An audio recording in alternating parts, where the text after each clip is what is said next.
প্রায় বিভিন্ন এটা কার্যক্রম ছেলে বিভিন্নটা ছেলে আঠারো ইমাম মসজিদে আমরা কথা দেওয়া খেলা কথা দেওয়া আর আলহামদুলিল্লাহ এটা আর আপনার নিয়মতান্ত্রিকভাবে তারা রুটিন আছে পড়া আছে পরীক্ষা আছে এরপরে আপনার সবসময় তারা যোগাযোগের কাটে আলহামদুলিল্লাহ আমরা এই আজটা চলে আমি আপনারা আমরা আপনাদের বললাম আসলে আপনার পক্ষ থেকে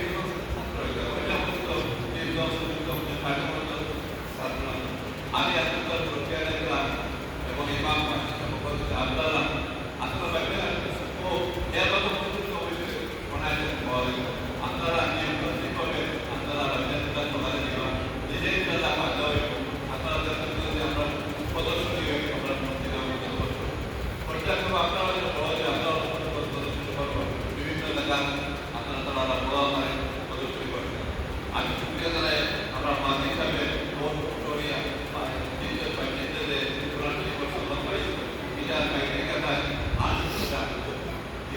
আমরা আলোচনা করতাম বলে আমরা বিভিন্ন আমরা সুবিধা দাঁড়িয়ে আপনাদের উদ্যোগ নিয়ে একটা উৎসাহ আন্দোলন আল্লাহ আপনারা এই কাজে কবলা করো আর আমাদের আপনার এবং আপনারা বাচ্চাগুলি সকলে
আমি একটা জিনিস লক্ষ্য করছি আপনার বর্তমানে আমি আমাদের সমাজে মসজিদ হয় এখানে উপস্থিত বাচ্চাদের সংখ্যা খুব কম দেখা যায়।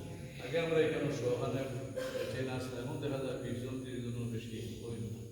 এর পিছনে কিছু কারণ অনুসন্ধান করছি কিতা লাগিয়ে বাচ্চা এটা নিয়ে। এক নম্বর কারণ হলো গিয়ে এখন গার্জেন হলোর ঘুম একটু বেশি, ঘুম থেকে উঠতে উঠতে 8টা-9টা বাজে যায় বাচ্চা এখন পাঠাই থাকি। এরপরেও দেখছি আমরা ও সাইডে কিছু মহিলা হল আছে তাহলে একবার ফাটাইয়া দিন তার আন্তরিকতা আছে। এবং যদি ঘুম যদি কমাইয়া বাচ্চা করে ফাটাই দেন থেকে বাচ্চা আর 2 নম্বর এটা অসুবিধা দেখছে তারা বাবা মসজিদে যাওয়ার দরকার না, টিউশনের ব্যবস্থা আছে আর রেডিয়েশন 3 নম্বর আমি আরেকটা অসুবিধা বলতে চাইছি আমরা যে মাদ্রাসা আছে মাদ্রাসা ঘাটটা থেকে যখন মাদ্রাসা চলে এলো মসজিদ একটা জমজমিনা বাইন সবাই করতে হবে মারানো গিয়ে হচ্ছে যাই হোক করতে দেখি রাস্তা বিষয়গুলো বলে আমরা প্রতিকারের ব্যবস্থা সফল হয়।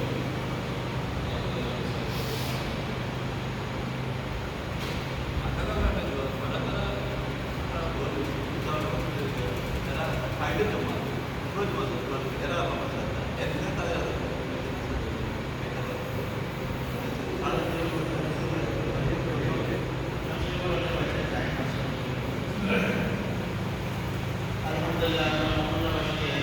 বিষয়টা আমরা কাজের ব্যবস্থা করছি। আমরা নতুনটা একটা প্রশিক্ষণ ব্যবস্থাপনা ক্লাস করছি। যদিও আমাদের একটু গাফলতি আছে, আমরা গাফলতি করে বাদ দিয়ে ওটা সারা সাগর এবং মহাসাগর কথা বলে আমরা যদি আওলাদের ভাবকে আছি তাহলে আমরা গুরুত্ব সহকারে বাচ্চাগুলো আমরা বলি এটা একটা ফরজ আছে। কারণ এই বাচ্চাটা যদি আমরা বলবো না ওইভাবে আমরা শিখাই না, এর কারণে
आपके नहीं समझ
এই সমস্ত বাচ্চাগুলো